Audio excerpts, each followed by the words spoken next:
always starting the relationship with helping them like get clear on what it is they do, how they deliver it, how they should package it, how they should position it. And that just has over time has sort of taken the lead on what it is we do and why people come to us.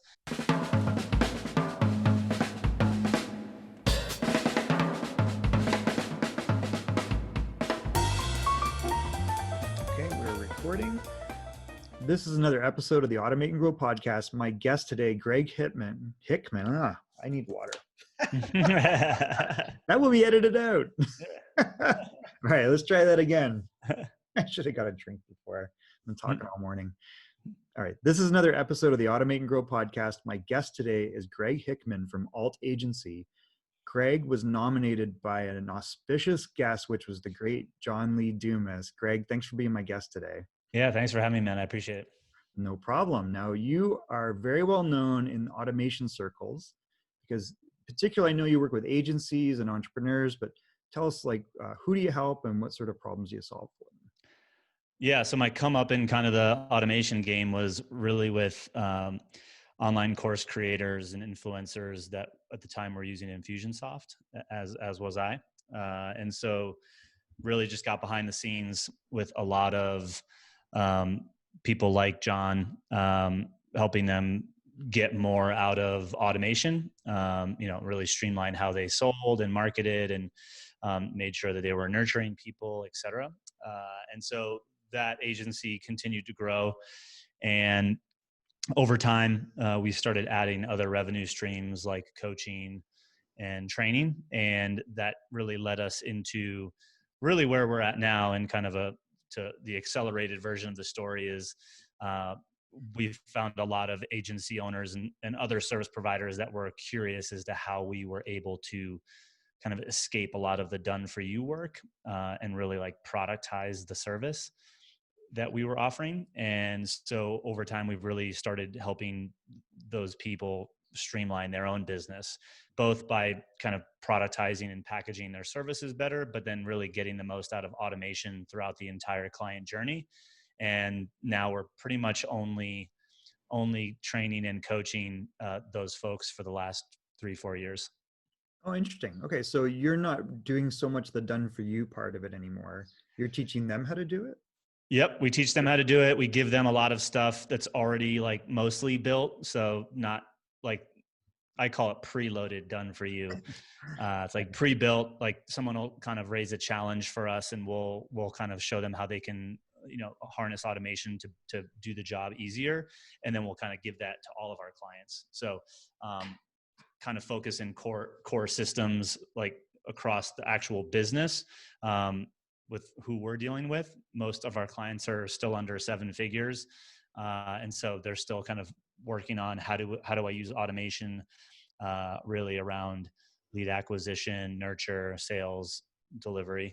And so we kind of focus in those areas. But yeah, we still build a lot of stuff and give it to our clients. I would say it's not the traditional project type work that we used to do. Which is probably a lot less painful for you. It's amazing. It is amazing. So on the front end, it sounds like you're helping people create digital products, but in that case, it's more knowledge-based products? Not really. I mean, most of our clients are service providers. And so my belief and kind of the journey that we took, and my background is like big brand agency, as well as some boutique. But so like I come from working with huge brands, professional sports teams, like 200 plus person agencies before ending on the client side. And what I've always found to be true is that the agencies that are not reliant upon one revenue stream are always the most successful. And so what we did as we were building out funnels for people is started packaging up really training on how we were doing our service. So, we delivered a lot of webinar funnels. So we started putting together packages around here, like we'll show you how to do your webinar funnel instead of do it for you. And so that turned into like a training revenue stream. And then we added coaching onto that. And so a lot of our agency clients come to us and they're kind of in that same spot where they they're stuck with done for you, everything's custom. Because of that, when they get a new client, sales and marketing stop, so they can be in fulfillment stops. Now they're back to hunting the next prospect.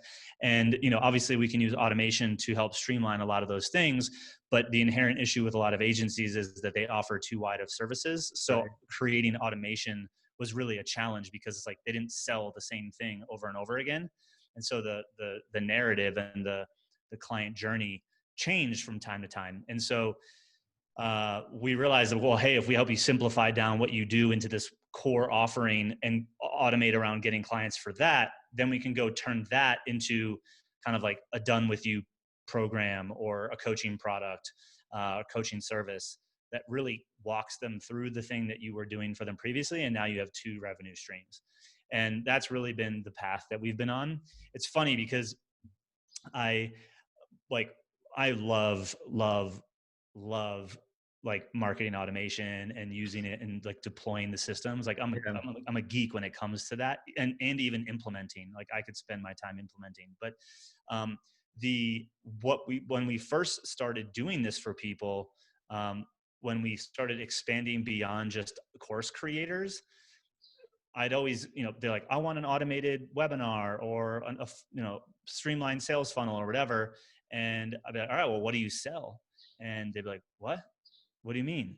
And Me. then like, they like show me like this like laundry list of services. I was like, Right. Yeah. oh, that's why you have no automation, because you never do the same thing more than once. And Interesting. so like inherently, as we started building these things for people, we just found ourselves like constantly always starting the relationship with helping them like get clear on what it is they do, how they deliver it, how they should package it, how they should position it. And that just has over time has sort of taken the lead on what it is we do and why people come to us, because it has to happen that way in order to start to, if they don't already have something like super specialized, we have to start there before we can really start to automate much, because it'd be a waste of time. Yeah, totally. That makes a lot of sense to me, obviously. I think what you're saying is interesting because you see a lot of agencies that are born out of a skill set or a Mm-hmm. capability, right? And they'll start as a web design agency or an SEO agency, and but the stuff that's under that is a laundry list. Mm-hmm. So the process that you use to take that laundry list and productize it, is it just packaging, or is there something more to try and drive the value up? A little bit. I mean, I think it's, so we always focus on helping our clients like kind of look at who they're serving, and like identifying like, are they actually serving a valuable problem. I think with how you kind of alluded that most people get started with that skill set, it's super easy to be like start competing like in this kind of commoditized game of selling time for money. Right. And with the global market now, like, and how easy it is to build websites and stuff like that, like, I mean, a lot of those skills have been like completely devalued. And so Right. you almost like can't just be like a web designer, like unless you're like one of the best web designers for like big brands sort of thing. Sure. And so we've always kind of looked at the combination of those skill sets that people have and like existing services that they know how to deliver, and see how do we combine them to attack a specific problem, so that those skill sets are kind of bundled up in the form of a solution that has a, like, hey, we're solving a predefined problem with our predefined solution. There's a predefined turnaround time, there's predefined deliverables, and there's a predefined price. And that's really kind of what we help them kind of, simplify down into. The vehicle in which they deliver that kind of varies depending upon where they're at in their existing journey. A lot of our clients want to add on that revenue stream that is like coaching and consulting. So some were able to make that leap like within the first 90 days. But for some, it's a progression, because like they are too generalists that we have to specialize first, so that we can then kind of productize and start to, put together training and workshops and stuff like that that are repeatable and standardized. So it is a little bit of like positioning, packaging, Mhm. um, deleting, Yeah, stop trying to talk to automating, everybody. streamlining, delegating, like all of those things sort of kind of come together And we've created like our own proprietary process that helps us extract that for them and get to it really quick. Like in a matter of like a week, two Oh, weeks wow. tops, Great. someone's like, oh, this is what I do and why I'm so valuable. Now I can package it as such. And like you get out of that commodity selling time for money, being bidded down beaten up on price, because like you actually start solving a valuable problem. And so, yeah, a lot of it's like inherent. Again, It's like the I always say pre-work this, you're like, saying is really important. yeah, I mean, like Like the even the people thinking that of got it. hired for a skill, right? Like you were hired because you were the expert. Like you That's knew the answer, something right? and you knew how to do something that Yeah, the client didn't. And I think what we've really been focused on is like, how do we bring back you getting paid for your expertise, not just your labor? Because we got the job originally because we knew more than other people, which is expertise, right? that's But I think for a lot of reasons, we could go down many rabbit holes. Like over time, we end up just positioning ourselves as the implementation, the execution, right. and we all know that over time labor decreases in value, and that's where you kind of get stuck in this like agency hamster wheel. So a lot of it is like, how do we start to unpack your own intellectual property, your own like methodology or process that you were utilizing to solve your client's problem and or are using to solve your client's problem? And that's where the solution starts to kind of come from, is that process. Like most people listening to this show, like while it's probably not documented, some of you might have it documented, you probably in your head move through a series of steps Right. over and over, the same steps over and over again to do what it is you do for your clients. Like if we can unpack that, get that into a one-page document, you can really start to play with like, here's how I can deliver that in a 2-day workshop, or an 8-week course, or a 12-month coaching program, and not have it be just hands to keyboard, me doing the implementation. Yeah, so you're taking So like a systems approach to think like first of all, deconstructing what that thing that you feel like is special. There's probably a creative element for a lot of the yeah, agencies and where then they're, codifying it. and then codifying it so someone else can do parts of it or all of it, right? Hmm. Interesting. So there's like, I guess the first part is on the, the presentation of that. So it's like you're not showing them what's behind the wizard's curtain. Yeah, a little Like just bit. find But the I wizard. mean, you can. I mean, a lot of our clients use, like, we help them develop this like one-page visual roadmap. We call it the signature service. And they use that in their sales, and it becomes like a catalyst for when they go to create content. It's like their guide on what to create content about. And this is where like there's a huge, it's the classic case of the cobbler's kids have no shoes, right? We get a lot of marketing agencies that are really good at marketing their clients' business, but they're horrible at marketing their own. And it's because of they do all these different things. And so this is kind of the beginning of why most agencies and service providers are only reliant on referrals and word of mouth.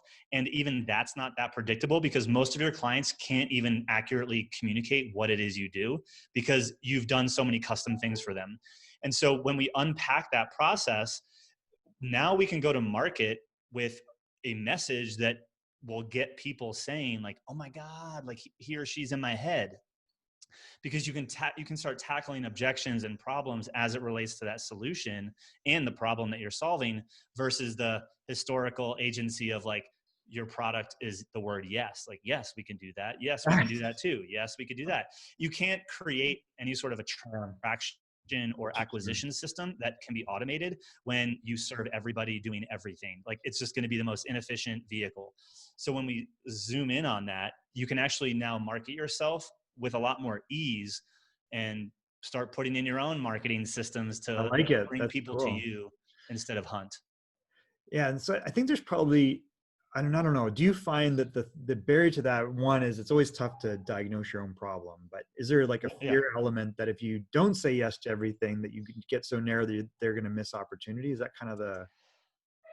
So is the question, can you get too narrow? Is that? Well, I think that's the fear, right? Is that what Yeah, holds yeah. people back from doing it? I think, yeah. I mean, I think it's a fear. I don't know the kind of the size of businesses that people are watching or listening to this, but I'm mixed. I mean, most of our clients are like sub 7 figures, and somewhere between kind of that 300 to a million year We have some that are over that, but like most small to medium sized businesses, agencies, I find are kind of in that area. Sure. And I think the reality is, it's like, when I think about narrowing down like who you serve, or, you know, serving a specific niche, my immediate thing is like, I think people say that with this notion that if they narrow down now, that means they have to stay that narrow forever. And when you start to narrow down, and if you ask yourself, okay, how much money do you want to make in the next 12 months? All right, how much do you charge? Okay, well, how many new clients is that this year for you to hit that goal? If that number is like possible with you narrowing down, your niche is not too small, period. Like, That makes sense. so go after it for the next year, hit those numbers, and then let's talk. It's like I like you it. saying like, Before you well, I don't diversify. always, yeah. I mean, like, I think people make that statement and they have that fear that like, oh my God, I'm going to have to serve insert niche forever. It's like, no, but if you want to not be a broke agency owner, like, go after it, get to that number, and then expand. I like your approach where you're addressing the product and the positioning first, because I think that's, you know, it's easy to implement. Hey, everyone buys marketing automation and then they don't use it Yeah. And because they didn't do the you know part what in the annoys beginning. me? Like, You know what annoys me? And I can't take credit for this. One of my mentors, I don't know if you've had him on your show, Brad Martinow from Sixth Division, no. um, one of the OGs of kind of Infusionsoft implementation. I can make an intro too if you Yeah, want to sure. talk automation. He's amazing. He always, I remember when he caught my attention, he was running ads like, "Are you only using 10% of Infusionsoft? You know, like are you only using like a small Oh, percentage of the features?"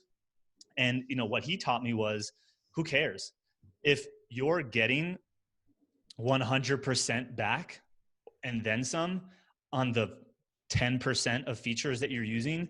That doesn't mean you're not like you can be getting more than you need from just 10%. that Like, makes you don't sense. have to use every feature in the tool set to like make it worth it, right? It's And like if what's you applicable are, to it's you. probably, you're probably wasting time anyway. Yeah, that makes actually that makes a lot of sense. I think there's a balance, right? Which is what should I be using and why? Right. Do that. And if you're less than that, that's probably the real measurement, as opposed to, hey, I got 78 features and let's implement them all just because I bought this. Yeah. Well, and also I think another thing that, you know, when it comes to like getting started with automation and or even using automation effectively, I think a lot of people make decisions on what to automate and how based on the features sometimes. And like, that's a slippery slope, because if you're automating things that you never once did, it's all theory. And like, why automate something that you've never actually done yet? Like, Good point. and this is why I believe either I said this or I stole this from my friend Chris L. Davis, who is the former head of education at Active Campaign, would be another great guest for you if you haven't had him. He was the former head of automation for Lead Pages too when it started. Oh wow, okay. Ex like engineer for like programming rockets, like brilliant mind. That's all. And it definitely, as I'm saying this, it's definitely his quote. He's the best automation starts manually. Right. And so, you That know, makes like, sense. think about what are those manual processes that you do. And this is why I think it's so easy to look at like sales automation and like marketing automation, because like those are things that you're already doing in some way, shape, or form manually. Sending the new welcome email to the client, like that's something that you send to every client, like that can be automated, you know? So like, if you're not already doing things manually, like, and you're just looking at these features and you're starting to add on these cool things when you've never actually manually done it, I think you start going down this path of like automating things that aren't necessary, that could just be wasteful. Makes sense. So how do you what would you say? So, you know, you've got a new client. If you kind of sum it up, what are the things that people should be looking at to automate, and how do they arrive at that before they buy? Or if they've already bought, how do they solve that? With us, or just bot automation? In general, like what's your advice? Your best. Yeah, I mean, I always say, you know, start automating from the inside out. So like, start closest to the cash, and, you know, which on either side of the coin, there's your sales process, and then there's your onboarding. Like no matter what type of business you're in, you're likely doing something in both of those areas right now. And if you're in client services, that's where you spend most of your time. And so that's where you're going to get the most of your time back by starting with leveraging automation. So if you don't have a repeatable sales process that's streamlined, like you'll most likely get at least 5 to 10 hours a week of your time back just by installing something and streamlining your sales process. So, again, looking closest to the transaction on either side of the coin is really where I start. Sales process, onboarding, and then I actually move outward. So out on the front end is, your marketing. Out one more step on the back end is how do I use automation in my just not beyond onboarding, but still within my fulfillment process, like to kind of make sure that we're getting our clients results, that they're moving through our process, effectively.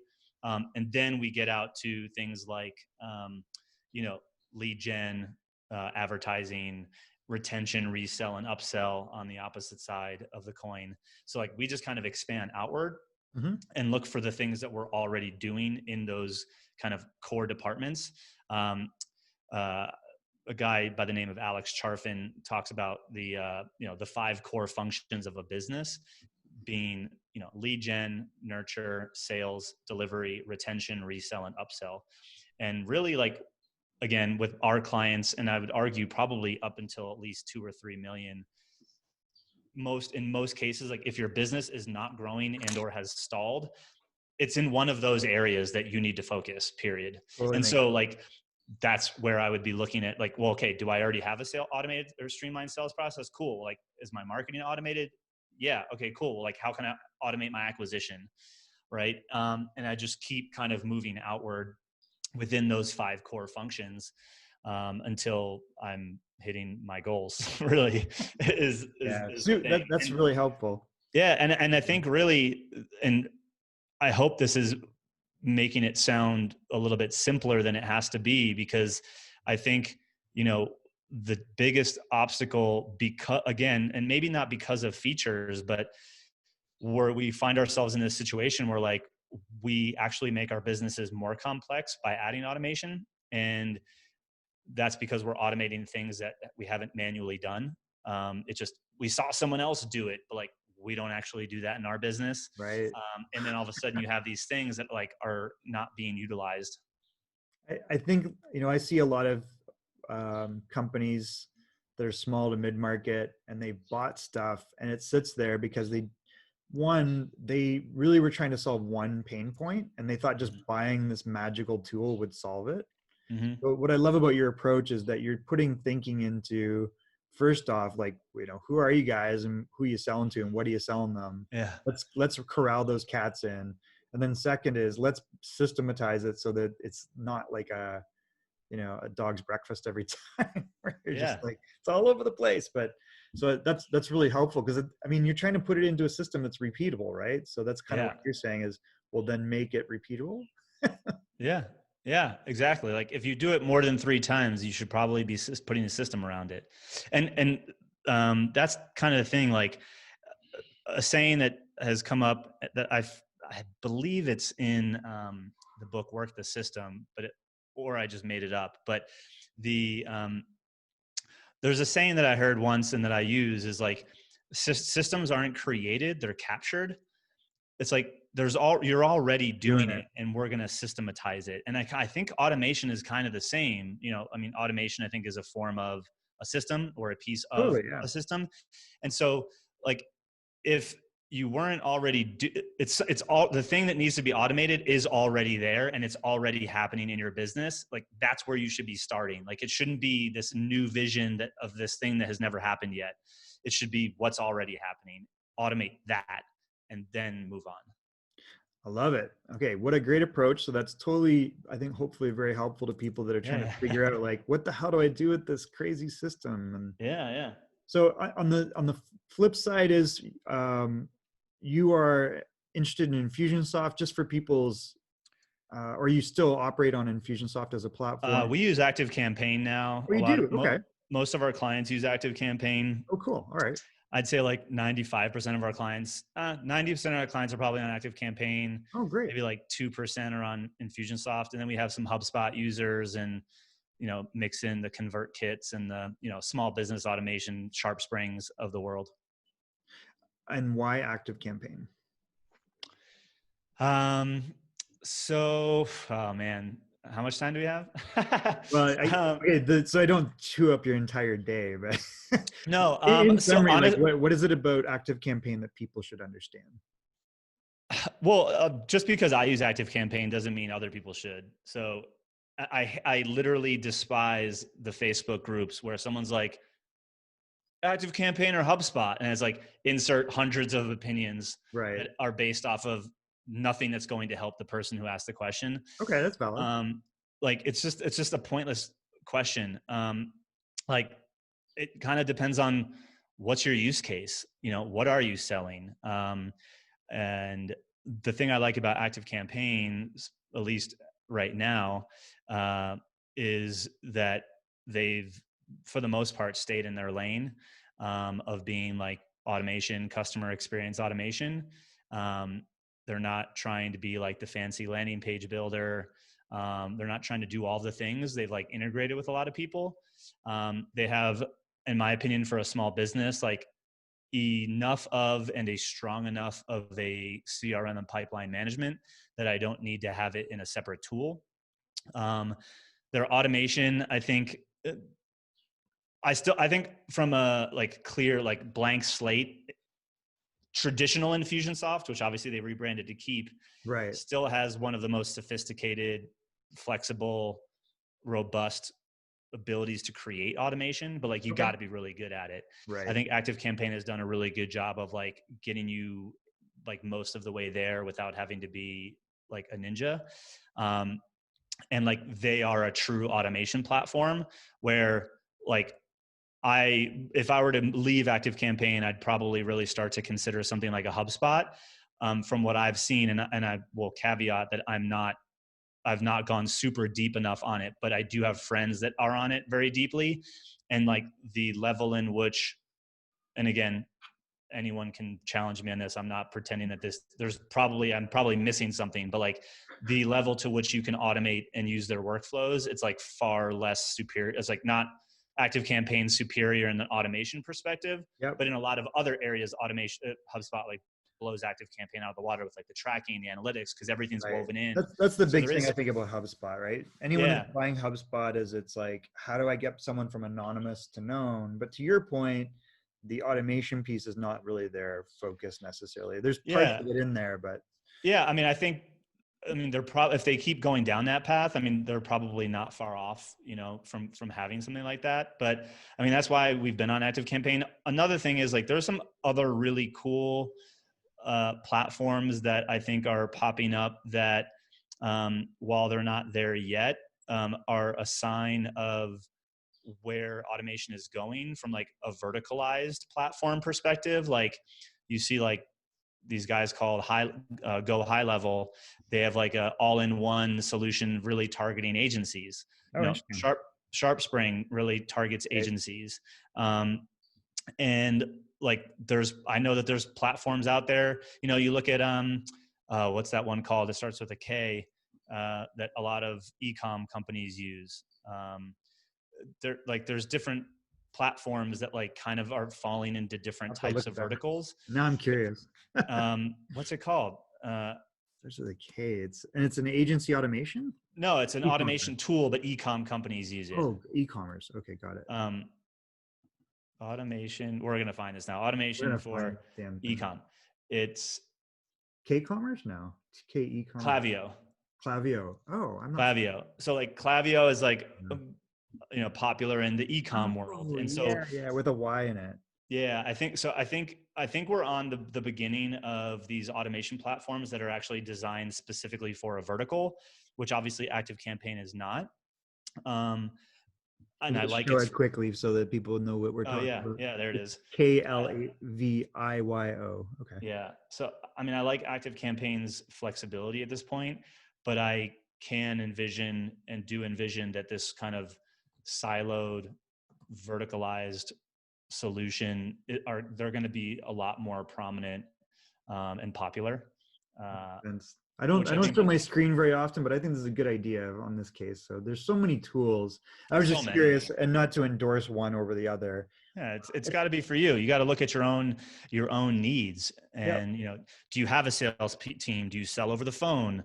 Do you plan on selling over the phone ever? Are you selling just courses? Like, how many sales reps do you have? How many you plan on having? Like, all of those things really start to come into play when are you serving small business? Are you serving enterprise? All really start to kind of influence that decision for each person. So I know that was kind of a way to dance around the No, question. that's a great, I think, it's always interesting to understand why a particular tool, in your case, I think what you're focused upon is delivering the right solution. You've Yeah. obviously, because you're delivering a specific solution around automation, it makes sense that Active Campaign has, I think for me, what I like about it is what you stated, which is there's an element of CRM in it. Mm-hmm. It's not Salesforce, it's not Pipedrive. It's got enough CRM in it that you need wrapped around finding and getting and keeping the customer. Yeah, like we have a team of 3 sales reps, and like I feel like when it was one person, it was great because we used to have Pipedrive, and it's like, why are we jumping back and forth between these platforms for like one rep? Craziness, yeah.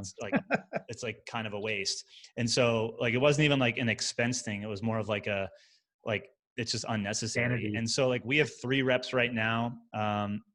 And like it's still like I'd probably go up to like 10 or so before I really started considering something really like jumping to a HubSpot. I mean, from a small business perspective, I really like what HubSpot has done on the sales side.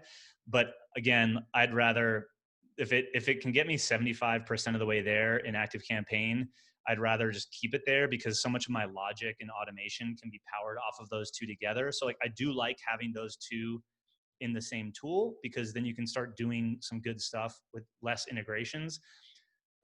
I'm always a fan of the fewest integrations, the better, but not necessarily to the point where it's an all-in-one, because I don't think anybody does it all-in-one right, or at least well enough that I would want all of, It's tough. like they do all-in-one, but they're like not good at some of the things that are in there. And so it's like, just because like I want to be using the best of the tools and for what they're designed for. And again, with how many integrations Active Campaign has, it pretty much integrates with everything. So it allows me to kind of pick and choose, at least thus far. But most tools are at the point where it's pretty, open from an integrations perspective. Well, that's good to hear, because I think I don't use it a lot personally. I have used it with specific clients, but I like to kind of understand what the motivation was. And I think to your point, the most important thing is figure out, are you direct or digital sales process or a hybrid? Mm-hmm. What are you actually selling so you're not spraying all over the place and people get it? And then making it somewhat repeatable on the delivery and implementation end, so that, and Yeah, then and who are you selling to? Like, Correct. what really is weird to me, and in some ways I get it, but like I remember when and I think it's still the case. Like, Infusionsoft doesn't use Infusionsoft. No, they don't. That is so weird. Do they use Salesforce? That or NetSuite, I forget where they're at now, but Yeah, that would be a really crazy choice. I could use, I mean, um I could see NetSuite as a finance package, but and definitely this might not have changed, but when I was more involved in the Infusionsoft world, that was the case.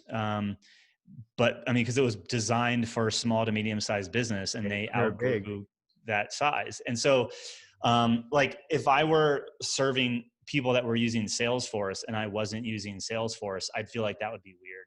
Yeah, some reason But I can't remember, but I remember having that conversation. I was like, wait, you guys aren't even using it. I think I talked to one of their reps. And yeah, are they, by the way, is Infusionsoft completely rebranded to Keep now? yeah, it's just They just went I straight. can't not call it that because that's what Yeah, I'm the same. I know there was kind of like a negative things of how complex it. I never understood the rebrand personally, but yeah. I thought that was a mistake, because although I Do get people were most. making fun of it, saying it was Confusionsoft, but I think that was more like whatever. That was just Yeah. convenience. Yeah, Well, I don't know. I don't know where they're it's going. still a great But platform, I it's think, a great for what platform. it It's a great does. And platform. Greg, I want to be conscious of your time. So first of all, appreciate you coming on. I want to acknowledge the cool work you're doing with clients. Yeah, thank you. How do people get in touch with you? Yeah, I mean, the easiest way, if you want like more content like this, I have a YouTube channel. Just search Greg Hickman on YouTube. Got hundreds of videos there. Just me drawn on my iPad, breaking this stuff down. Outside of that, if you are an agency owner or service provider, just visit alt.agency.com, and there's some free training off of there as well that you'd probably find helpful. I love it. I will personally also check it out. Yeah, yeah. A couple of things. I'm going to steal a line from John Lee Dumas, and I think it's actually Jim Rohn. But I was just talking to my clients about Jim Rohn earlier. Someone pointed out that when John was on, he was giving me the gears because I guess he asks like, who are the 5 people you spend the most time with? Because that's what influences your trajectory, I guess, in life. So who do you typically spend the most time with, Greg? Am I like to keep out family? No, you can include whoever you want. I mean, what's obviously, funny is some people answer with books and movies, but yeah. I mean, I easily spend my most amount of time with my wife Sarah and my son Cole at this point. And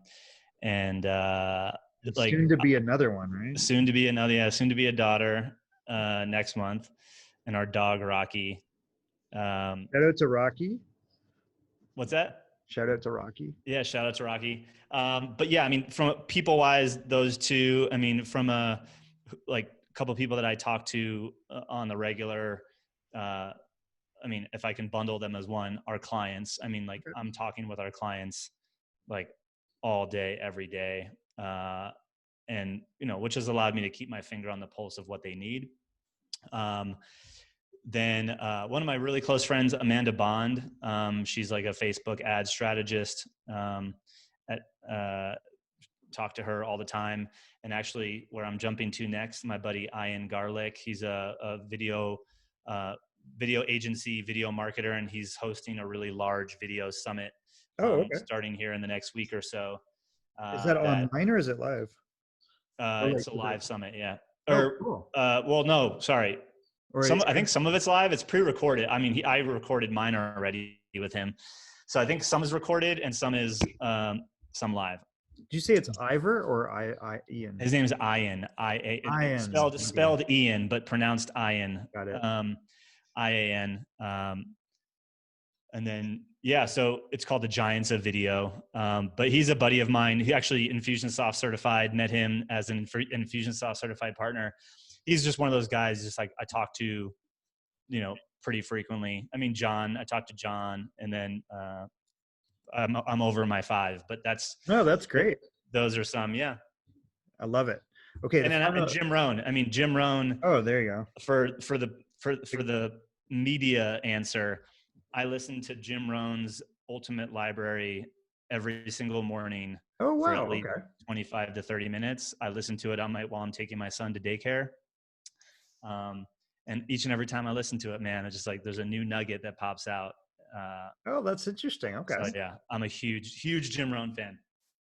Well, that was an appropriate thing to bring up then. That's awesome. I love it. Okay, so the final thing is, and you kind of know how you got on the show, was we like interesting guests to nominate other interesting guests. You mentioned a couple that are actually pretty heavy duty, perfect fit. So I nominate Brad Martineau and Chris L. Davis. Chris L. Davis and Brad Martineau. You guys have been nominated to be guests on the Automate and Grow podcast. Craig, I want to thank you very much for your time. It was a lot of fun. I'm sure we could talk for hours and hours about this Totally. stuff. I want to acknowledge the great work you're doing with clients and helping businesses that are small and trying to get to where they want to go. Yeah. This has been another episode of the Automate and Grow podcast, and we will see you on a future episode of Automate and Grow.